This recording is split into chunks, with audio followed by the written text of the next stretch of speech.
Dinner Theater, and tonight we have a wonderful play for you, and from my personal point of view, a great cast to entertain you. We're doing Noel Coward's Blithe Spirit, which is a classic written in 1941, and we're not doing it pure period, but the fact remains it's still funny. So I want you to feel free to laugh, and if you don't like something you see tonight, please tell me. If you like something you see tonight, please tell everybody you know. And tell them to rush down here. They have 2 more nights to see this play. So thank you very much for being here. And if you have cell phones, please turn them off. It distracts actors and they have tendency to fall over. Have a good evening.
No sign of the advancing hordes? Not yet.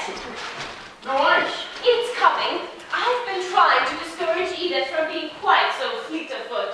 You mustn't mind if everything's a little slow motion tonight. Oh, I shall welcome it. The last few days have been extremely agitating. What do you suppose induced Agnes to leave us and go and get married? The reason was becoming increasingly obvious, dear. Oh, but these days no one thinks anything of that sort of thing. She could have popped into the cottage hospital, had it, and popped out again. Her social life would have been seriously undermined. We should keep Edith in the house more. That's right, Edith. Put it down on the table. I left my cigarette case on my dressing table, Edith. Would you get it for me? Yes, sir. There now. You took her by surprise. A dry martini, I think, don't you? Yes, darling. I expect Madame Arcotti will want something sweeter. Well, we'll have this one for ourselves anyway. Oh, dear. What's the matter? I have a feeling that this evening's going to be awful. Oh, it'll probably be funny, but not awful. You must promise not to catch my eye if I giggle, and I'm very likely to. It will ruin everything. You mustn't. You must be dead serious, and if at all possible, a little intense. We don't want to hurt the old gal's feelings, no matter how funny she is. Oh, but why the Bradmans, darling? He's as skeptical as we are. He'll probably say the most dreadful things. Oh, I've warned him. There must be more than 3 people, and we couldn't have the vicar and his wife because A, they're dreary, and B, they probably wouldn't approve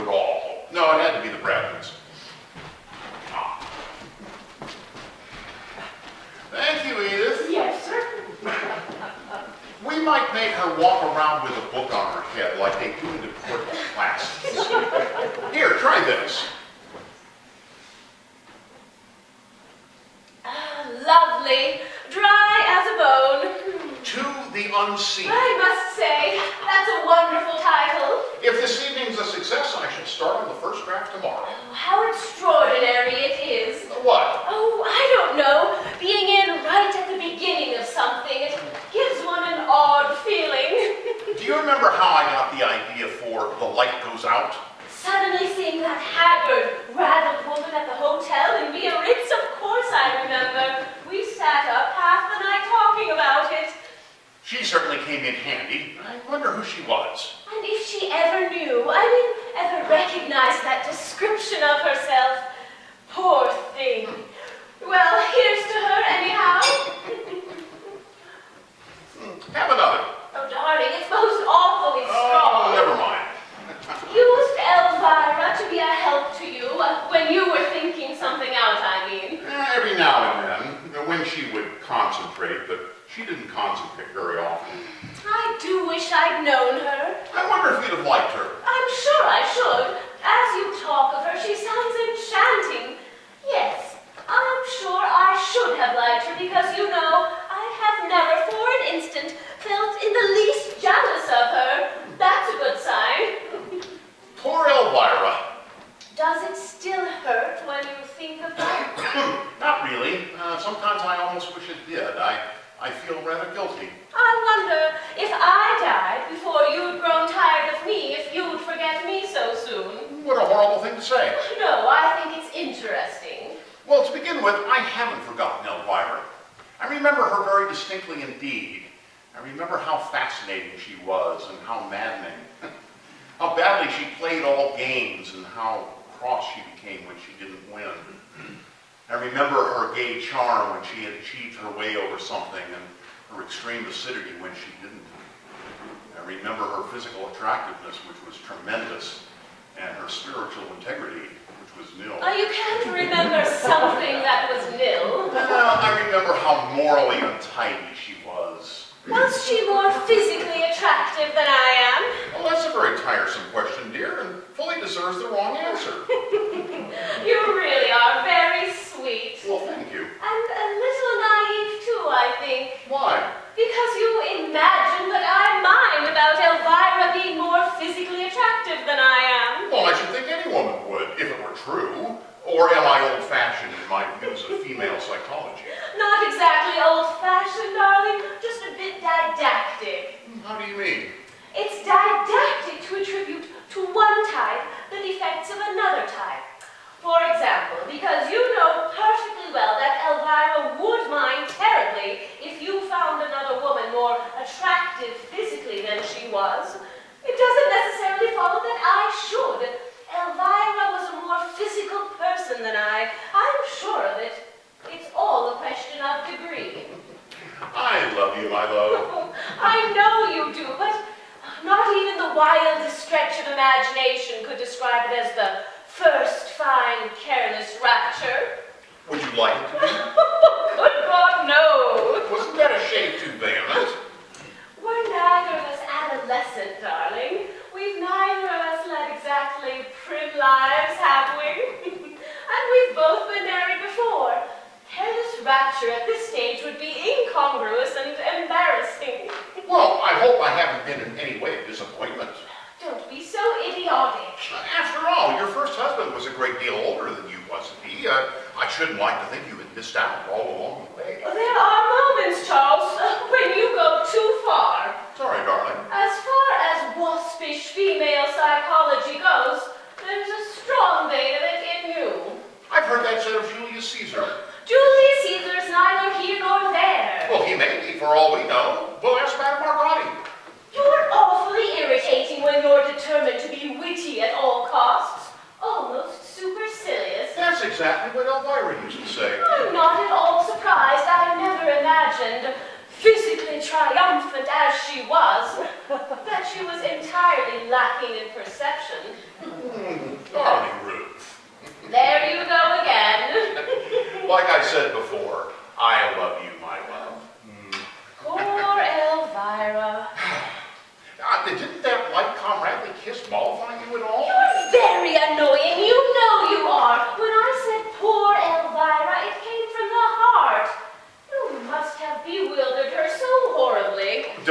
bewilder you at all?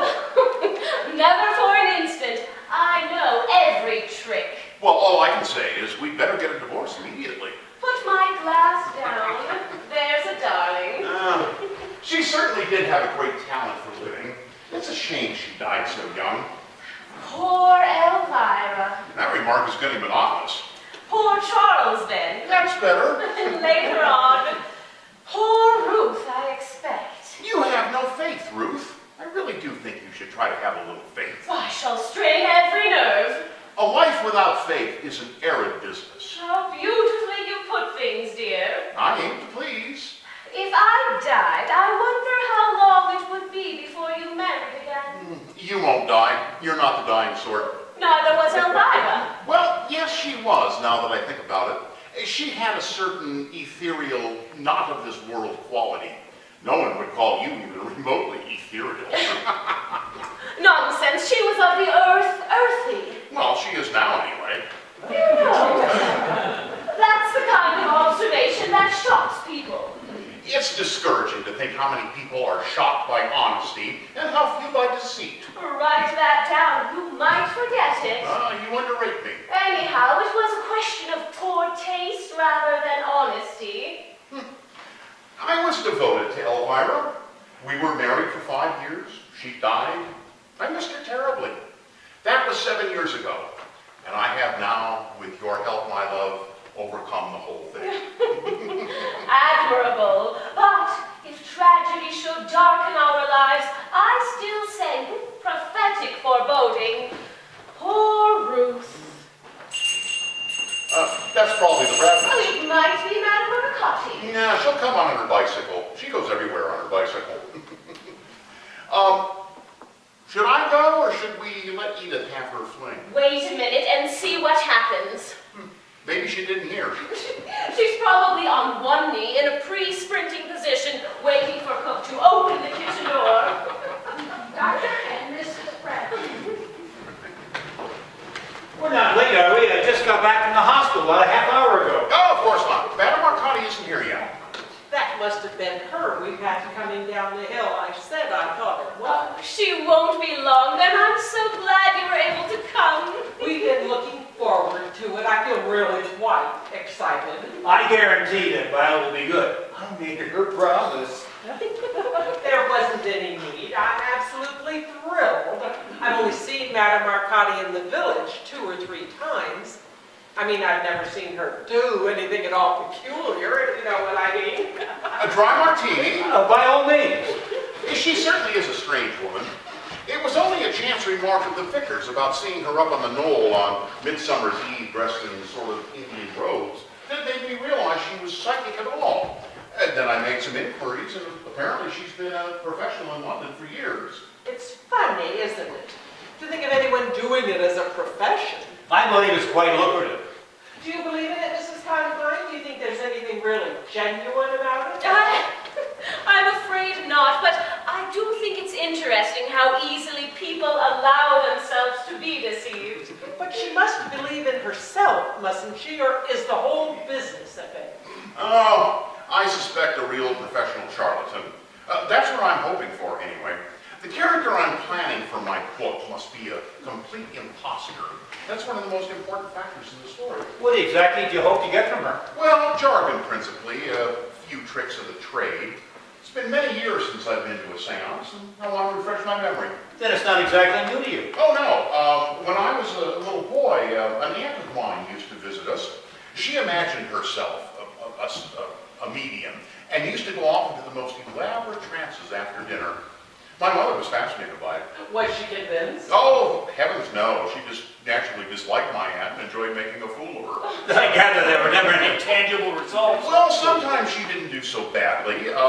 Once when we were all sitting around in the dark with Mother groping her way through Chaminade on the piano, my aunt let out a shrill scream and said she saw a small black dog by my chair. Well, then someone turned on the lights. Sure enough, there was. How extraordinary. Well, it was obviously a stray that had come in from the street, but I must say I took my hat off to Auntie for producing it, or utilizing. Even Mother was taken aback. What happened to him? Oh, he lived with us for years. I sincerely hope that Madame Arcotti won't produce any livestock. We have so little room in this house. Do you think she tells fortunes? I love having my fortune told.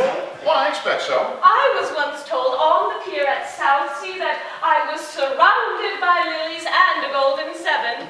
It worried me for days. We must all be dead serious, you know, and pretend we believe implicitly. Otherwise, she won't play. Also, she might really mind. It would be cruel to upset her. I'll be as good as gold. Have you ever attended her, Doctor? Professionally, I mean. Yes, she had influenza in January. She's only been here just over a year, you know. But I must say, she was singularly unpsychic then. But I understood that she was an authoress. Oh, yes. We originally met as colleagues at one of Mrs. Wilmot's Sunday evenings in Sandgate. What sort of books does she write?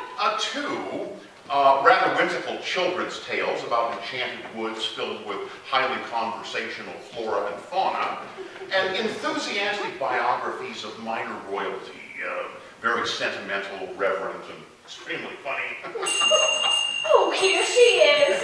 She knows about tonight, doesn't she? You're not going to spring it on her. Oh, of course. It was all arranged last week.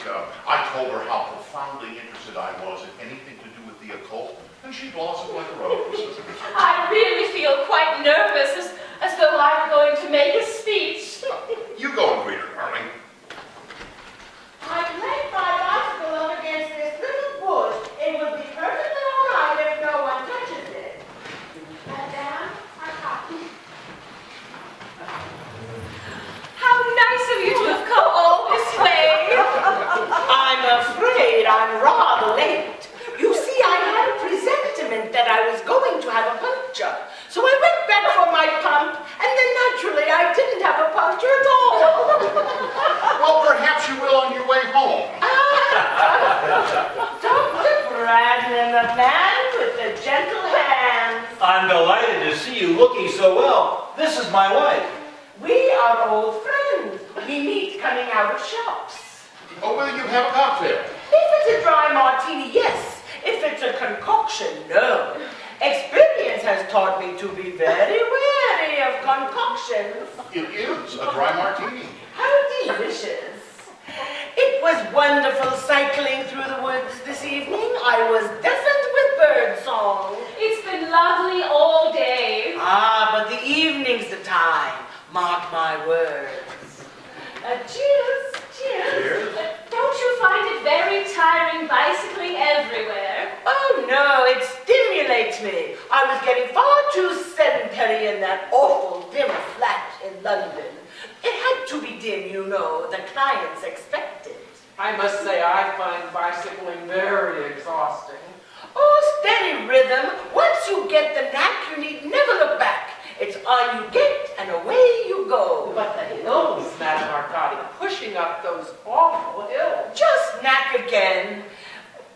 Down with the head and up with the heart, and you're over the top in a jiffy and then skimming down the other side like a dragonfly. This is the best dry martini I've had for years. Oh, will you have another? Certainly. You are a very clever man.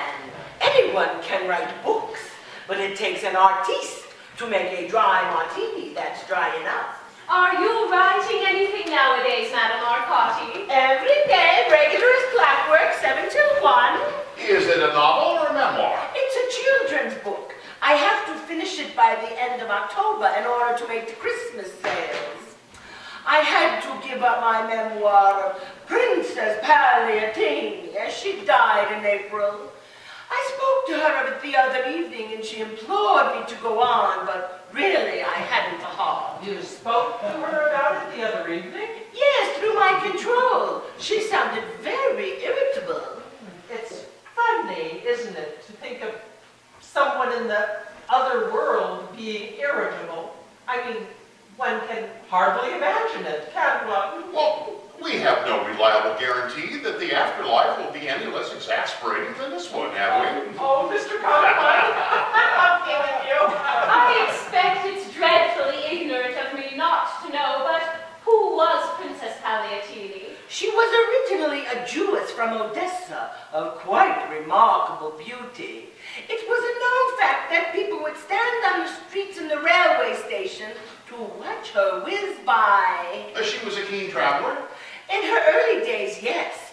Later on, she married Mr. Clark of the consular service and settled down for a little while. How did she become Princess Pagliatini? Oh, that was much later. Mr. Clark died and left her penniless with 2 strapping girls. Oh, how unpleasant. Yes, so there was nothing to do but to listen to the finger of adventure and take to the road again. So off she went to Vladivostok. What an extraordinary place to go. She had cousins there. It was there that she met old Pagliatini, who was returning from a secret mission in Japan. He was immediately taken by her beauty and very soon after married her. It was then that her life became really interesting. I would hardly have described it as dull before. What happened to the girls? She never saw them nor spoke to them again for 27 years. But how extraordinary. No, not really. She was always very erratic emotionally. Dinner? Yes, sir. Oh, thank you, Edith. Shall we? No red meat, I hope. Oh, there's meat, but I don't think it will be very red. Would you rather have an egg or something? Oh, no, that's all right. It's just that I make it a practice never to eat red meat when I work. It sometimes has an odd effect. So what sort of effect? Oh, nothing really to worry about. If it isn't very red, it won't matter.